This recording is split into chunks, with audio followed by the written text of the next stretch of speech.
এ বলা ভাই, তোরা কারা? এত রাতে কি করস?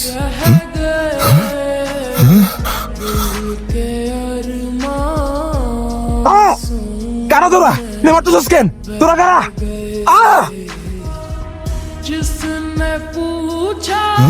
আর গায়ে হাত দিছস, গলায় জুতার মালা পরাইছস, ওইটা আমার বাপ। আর আমার বাপের দিকে সেকেন্ড টাইম কেউ হাত বাড়ানোর চেষ্টা করলেও তার নিঃশ্বাস 1 সেকেন্ডের বেশি 2 সেকেন্ড টিকবে না।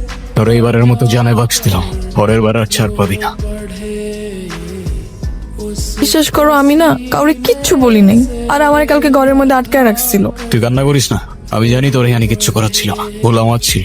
এই সময় এলাকার বাইরে যাওয়াটা ঠিক হয়নি। তুমি কষ্ট পাও না, আমাদের বিচার এমনি হয়ে গেছে। কালকে রাত্রে নাকি এলাকায় ডাকাত ঢুকছিল, ডাকাতে রাতে মার খেয়ে তারপর বাসায় ঢুকছে।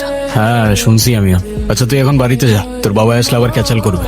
তোমরা একটু ওর দিকে খেয়াল রাখো, আমি তো সবসময় থাকতে পারি না। তুমি নিশ্চিন্তে থাকো, আমরা সবসময় ওর সাথে আছি।